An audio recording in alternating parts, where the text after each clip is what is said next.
जय हिंद, जय भारत साथियों, जैसे कि आपको पता है कि हम लोग कर्जा मुक्ति अभियान पूरे देश में चला रहे हैं और बहुत जबरदस्त रिस्पॉन्स आ रहा है। अभी आज की डेट तक अगर हम बात करें तो लगभग 40,000 से ज्यादा लोग अपना कर्जा मुक्ति अभियान के लिए आवेदन कर चुके हैं। और मैंने जैसा कहा था कि 1 करोड़ लोगों का डाटा हम लोग इकट्ठा करेंगे और 1-1 लाख लोगों का डाटा होने के बाद भारत सरकार तक भेजा जाएगा। तो आज मैं गुजरात आया हुआ हूं और गुजरात में हमारी साथी हैं लीडर सुरभि श्रीवास्तव भारती जी, जो सीए भी हैं, और उन्हीं के माध्यम से इसको हमने वित्त मंत्रालय तक भेजा था। 2 बार डेलीगेशन जा चुका है उनका लेटर लेकर के। तो आज सुरभि ही बताएंगी कि ये मुहिम कहाँ तक पहुंची है और किस तरह से काम हो रहा है। क्या भारत सरकार कोई संज्ञान ले भी रही है, नहीं ले रही है, और क्या हम ये जो उम्मीद बांध रहे हैं, उम्मीद लगा रहे हैं, उम्मीद बढ़ा रहे हैं लोगों की, क्या ये सही है? क्या वाकई लोगों का कर्जा माफ हो सकता है, नहीं हो सकता? तो स्वागत करता हूं मैं सुरभि श्रीवास्तव भारती जी का। सुरभि, बहुत बहुत स्वागत है आपका। धन्यवाद सर, आपका बहुत बहुत आभार कि आपने मुझे बुलाया और आपके फेसबुक के माध्यम से मैं अपने विचार भी रख पा रही हूँ सभी के सामने। देखो सुरभि, ऐसा है, सबसे पहली चीज तो जो हम ये कर्जा मुक्ति अभियान चला रहे हैं उसके बारे में थोड़ा बताओ कि अभियान अभी पहुंचा कहाँ तक, क्योंकि तुम लीड कर रही हो और तुम हमारी जो फाइनेंस कमेटी है उसकी हेड भी हो, तो कहाँ तक पहुंची ये मुहिम? मैं थोड़ा सा स्टार्टिंग से बताना चाहूंगी कि हम एक बीमारी तक पहुंच पाए हैं। अभी तक पूरे देश में सिम्टम्स दिखाई दे रहे थे। कहीं ना कहीं अनएम्प्लॉयमेंट, बेरोजगारी एक सिम्टम था, कहीं ना कहीं गरीबी एक सिम्टम था, कहीं ना कहीं इन्फ्लेशन, महंगाई एक सिम्टम था। लेकिन आपके माध्यम से हम जड़ तक पहुंच पाए हैं। हम एक्चुअल की जो बीमारी है, जनता की जो दुख है, उस तक पहुंच पाए हैं। जड़ क्या है आपके हिसाब से? जड़, ये सबसे बड़ा जो जड़ है वो है कर्जा। और कर्जे के दलदल में जो फंसते हुए जा रहे हैं लोग, कर्जा ना चुकाने के कारण से एक दूसरा कर्जा लिया जाता है, दूसरे कर्जे को चुकाने के लिए तीसरा कर्जा लिया जा रहा है, और इस तरह से कर्जे के दलदल में आगे बढ़ते ही जा रहे हैं। तो ये अभी हम चलो बीमारी तक पहुंच गए, मान लिया आप डेलीगेशन भी हमने भेज दिया, तो क्या उसका कुछ असर हो रहा है सरकार? बिल्कुल, बहुत अच्छा रिस्पॉन्स आ रहा है। और मुझे नहीं लगता कि इससे पहले इतना जो 2 डेलीगेशन हमने भेजी है उसके बाद इतना प्रोएक्टिव काम किया है सरकार ने कि अभी रिसेंटली ही निर्मला सीतारमण जी ने एक हाई लेवल मीटिंग बिठाई है जिसमें बैंक्स के सभी हेड ऑफ द डिपार्टमेंट बुलाए गए हैं, आरबीआई गवर्नर बुलाए गए हैं, और उनको निर्मला सीतारमण जी की तरफ से डायरेक्शन दी गई है कि जितने भी एप्स हैं, सबसे पहले जो भी लिस्टेड है और जिनको लाइसेंस दिया गया है, खाली वही प्ले स्टोर पे होने चाहिए। अच्छा। और जितने भी अनलाइसेंस्ड जितने भी एप्स हैं, जिनको लाइसेंस नहीं मिला है, वो डाउनलोड भी नहीं होने चाहिए। अच्छा, वहां से डलेंगे भी नहीं और डाउनलोड भी नहीं हो पाएंगे। तो ये तो ऐप बेस्ड हुआ। और जो प्राइवेट फाइनेंस वाले हैं, साहूकार हैं, उनके बारे में कुछ बात हो रही है? उनके भी चर्चा चल रही है। उनके लिए भी सरकार की नीतियां इस चीज के लिए काम करने के लिए आगे आ रही हैं। क्या सरकार मदद कर पाएगी? कुछ आइडिया कितना लोन होगा लोगों के ऊपर, कितना कर्जा होगा लगभग? मैं थोड़ा सा इसको भी एक तरीके से बताना चाहूंगी कि 2 प्रकार से लोन होता है। एक होता है ऑर्गेनाइज सेक्टर लोन और दूसरा होता है अनऑर्गेनाइज सेक्टर लोन। अनऑर्गेनाइज मतलब वो प्राइवेट किसी से लेना, रिश्तेदार से लेना, फाइनेंसर से ले लिया, रिश्तेदार से ले लिया, रिश्तेदार से ले लिया, किसी से भी ले लिया, जो कि फॉर्मल जो बैंकिंग सिस्टम्स है वो उससे बाहर है। और ऑर्गेनाइज सेक्टर में जितने भी बैंक्स हैं, एनबीएफसी है, जो इनको भी लाइसेंस दिया गया है, आप बैंकिंग सिस्टम के अंडर आके आप लोन दे सकते हैं, तो वो एक सिस्टम हो गया।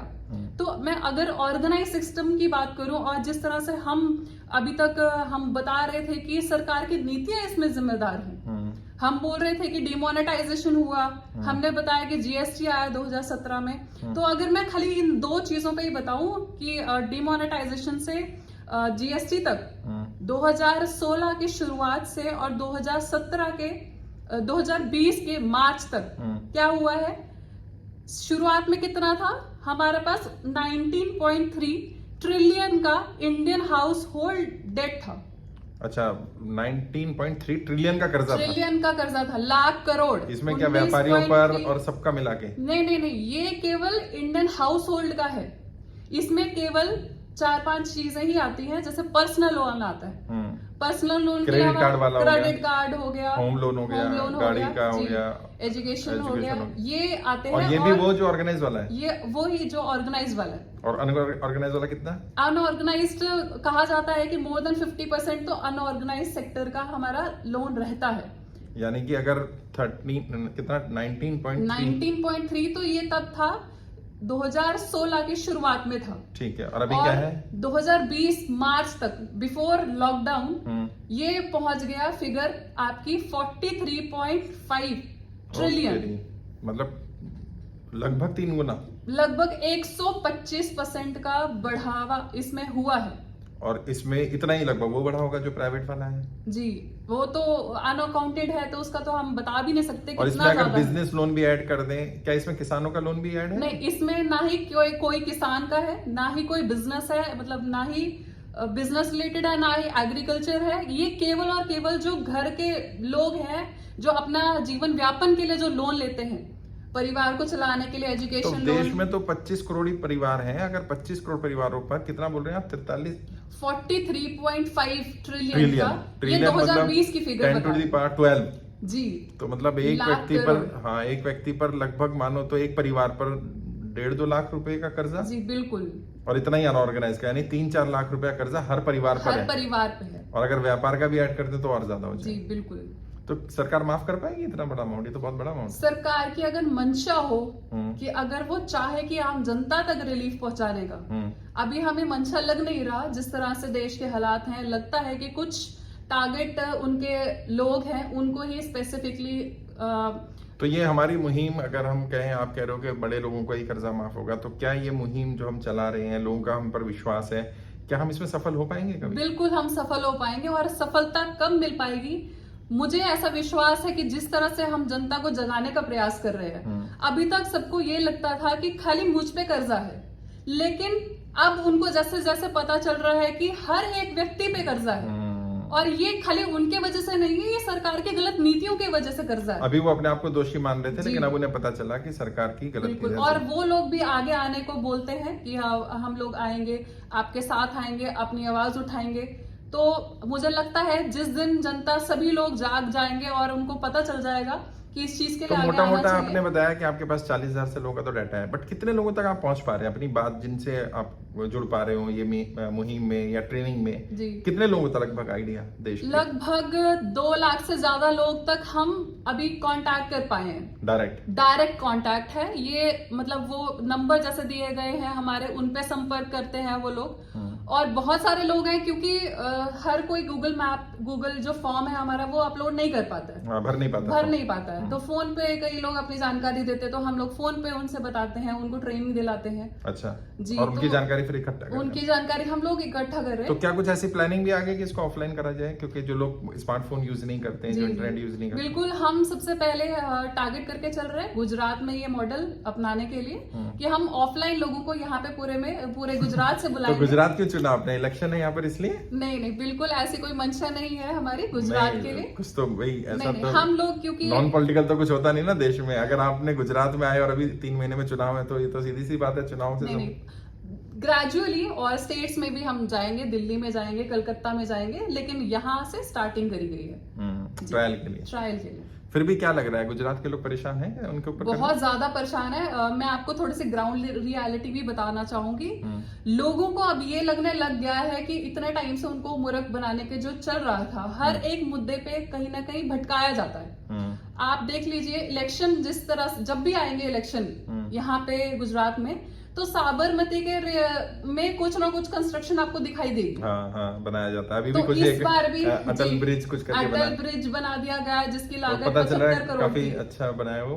नहीं, अगर जनता की ओपिनियन पूछे, अगर हम अगर उनसे पूछे कि आपको अटल ब्रिज चाहिए या आपको स्कूल चाहिए, अस्पताल चाहिए, तो जनता की क्या राय है? वो तो चाहेगी जो मेजॉरिटी। जनता तो, अगर जनता को बोलोगे आपको फ्लाईओवर चाहिए नहीं चाहिए, आपको मेट्रो चाहिए नहीं, वो कहेगा मेरे को तो घर दे दो भाई, मुझे कुछ नहीं चाहिए। वो तो खैर चलो इंफ्रास्ट्रक्चर का मैटर हो गया, लेकिन क्या जनता सच में कर्जे में है गुजरात में? बिल्कुल, मुझे नहीं लगता। गुजरात तो गुजरात मॉडल करके तो प्रधानमंत्री बन गए नरेंद्र मोदी, और आप कह रहे हो गुजरात में कर्जा है? नहीं, ये कुछ ऐसा होता है कि हम जो एवरेज आउट वाला चीजें होती है ना, जिससे बताया जाता है कि इकोनॉमी सबसे बढ़िया चल रही है, इन्फ्लेशन नहीं है, जीडीपी पर कैपिटा जीडीपी बहुत कम, ठीक चल रहा है अभी तक हमारा, सब कुछ बढ़िया चल रहा है। तो ये किस पे फॉर्मूला जो बेस्ड होता है, वो एवरेज आउट करता है हर एक चीजों को।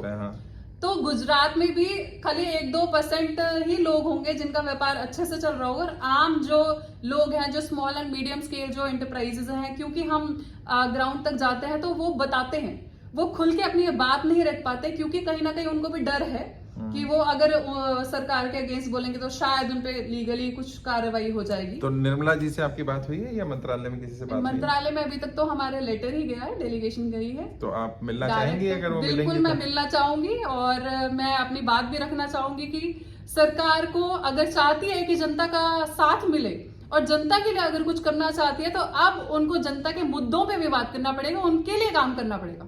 अभी तक जो भटकाने वाली चीजें, तो आप तो सीए हो, कल को पता चला आपका लाइसेंस कैंसिल कर दिया सरकार ने, तो लाइसेंस तो अब बहुत छोटी बात हो गई मुझे लगता है। जब हम देश प्रेम और देशभक्ति की बात करते हैं और देश को आगे बढ़ाने की बात करते हैं, तो लाइसेंस बहुत ही छोटी चीज है। तो बहुत ही ये लोग जो जनता है, क्या वो आपका साथ देगी ऐसी स्थिति में? कल को बिल्कुल जनता साथ देगी। सरकार आपके ऊपर अत्याचार करने लगे, आपको अरेस्ट कर ले, आप लोगों को भड़का रहे हो। अब जनता की अगर आवाज हम उठाने का काम करेंगे तो जनता को भी कहीं ना कहीं सपोर्ट दिखाना ही पड़ेगा। अगर उनकी आवाज, उनके मुद्दे हम उठा रहे हैं तो उनको भी आगे आना ही पड़ेगा। और ये यहाँ से आपके माध्यम से मैं रिक्वेस्ट भी करूंगी कि मैं चाहूंगी अगर हम लोग आपको बुलाने का काम करें, कहीं ना कहीं बुलाएं, दिल्ली में या कहीं पे भी बुलाएं, तो अगर आपको लगता है मैं अपना लोन माफ नहीं कराना चाहता, तो आप केवल अपने लिए नहीं आएंगे, आप बाकी सभी लोगों के लिए आएंगे जो इस कर्जे के दलदल में फंसा हुआ है। तो देश को आगे रखते हुए आप लोगों को जब भी बुलाया जाए तो मैं रिक्वेस्ट करूंगी आप लोग जरूर आए। बहुत अच्छी बात है। एक आखिरी सवाल सुरभि आपसे, और वैसे तो क्रांतिकारियों से सवाल नहीं पूछने चाहिए, बट डर नहीं लगता कि सरकार से लड़ना, सत्ता के खिलाफ? क्योंकि ये तो इतना बड़ा मुद्दा है कि सरकार की जमीन हिल रही है इससे। तो जी बिल्कुल, वो दिखाई भी दे रहा है हमें, तो बहुत ज्यादा हलचल है सरकार तो सरकार आपको रोकने के लिए तो कुछ भी कर सकती है। डर नहीं लग रहा? घर वालों को, आपको धमकियां मिलने लग जाए, कुछ हो जाए? डर तो ठीक है, परिवार के लिए बिल्कुल लगता है कि परिवार को कुछ नहीं होना चाहिए, लेकिन पूरा देश हमारा परिवार है। और जैसे हमारे गुरु श्री शहनवाज जी ने स्वयं कहा कि 90 साल 100 साल की जिंदगी भी क्या करेंगे अगर हम अच्छे से ना जी पाए। ऐसा कुछ क्रांतिकारी कुछ करके जाए कि अपना नाम कुछ इतिहास में लिखा के जाए और देश के लिए कुछ कर जाएंगे, तो इससे बड़ा सौभाग्य की बात कुछ नहीं होगी। बहुत बढ़िया। तो साथियों, ये मेरी बहन सुरभि को आपने सुना, और बहुत अच्छा काम भी कर रही हैं, और मैं इतना सब काम कर पा रहा हूँ क्योंकि इस तरह के साथी हैं। तो मैं चाहूंगा सुरभि अपना कॉन्टैक्ट भी, अगर लोग आपसे कॉन्टैक्ट करना चाहें तो वो भी दे दें, और मैं यहाँ पर फेसबुक का पेज भी उनका शेयर कर दूंगा, आप उनको वहां भी फॉलो कर सकते हैं। और सुरभि, लास्ट कोई संदेश आप देना चाहें लोगों को, और अपना नंबर? संदेश बस यही है मेरा कि आप अपना पर्सनल अगर हक की लड़ाई नहीं भी लड़ना चाहते, लेकिन कुछ भी गलत हो, देश हित के लिए आप लोग आगे आइए और आवाज उठाइए। अगर आप आवाज नहीं उठाएंगे तो सच में ये मुहिम या कुछ भी जो हम लोग भी प्रयास कर रहे हैं जनता की आवाज उठाने का, तो ये कहीं ना कहीं इसको रोका जा सकता है। मास मूवमेंट अगर हमें करना है तो हमें सबको अपनी जिम्मेदारी समझते हुए आगे आना चाहिए। और मेरा कॉन्टैक्ट नंबर है 9855449946। आप लोग कभी भी संपर्क कर सकते हैं, और मुझसे किसी भी तरह का सलाह लेना चाहें तो आप जरूर कॉल कर सकते हैं। बहुत बढ़िया, वेरी गुड।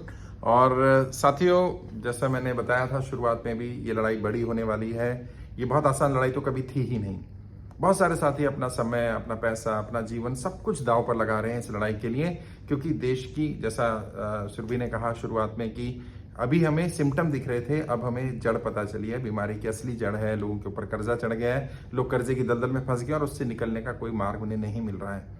एक बार, जैसा मैं बार बार कहता हूं कि एक बार सरकार को सभी लोगों का कर्जा पूरी तरह माफ करना चाहिए और उन्हें नई शुरुआत करने का एक अवसर देना चाहिए। वो देश की उन्नति के लिए भी काम करेंगे, वो खुद भी ग्रो कर जाएंगे, और शायद ये लोग कभी सरकार पर फिर निर्भर ना रहें, और सरकार को भी कभी दोबारा कर्जा माफ करने की नौबत ना आए। और जब बड़े बड़े उद्योगपतियों का कर्जा माफ किया जाता है तो जनता का तो थोड़ा थोड़ा पैसा माफ किया जा सकता है, और कई पार्टी के लोग, कई नेता इसके बारे में बात करने भी लगे हैं। तो आज के लिए इतना ही। चर्चा में शामिल रहेंगे हम लोग, रेगुलरली बात करते रहेंगे कहाँ तक बात पहुंची है। और जैसे मैंने कहा कि आप फॉर्म भरिए, यहाँ लिंक मिल जाएगा आपको फॉर्म का। बात करना चाहे हमारी टीम से बात करिए, सुरभि जी से बात करिए, बाकी भी टीम के साथी हैं। लगभग 100 से ज्यादा साथी पूरे देश में लोगों को ट्रेनिंग दिलाने का काम, डाटा इकट्ठा करने का काम कर रहे हैं। और अब जैसा बता दिया गया कि ग्राउंड पर भी हम लोग काम करेंगे, ऑफलाइन भी इस मूवमेंट को चलाया जाएगा। जय हिंद, जय भारत।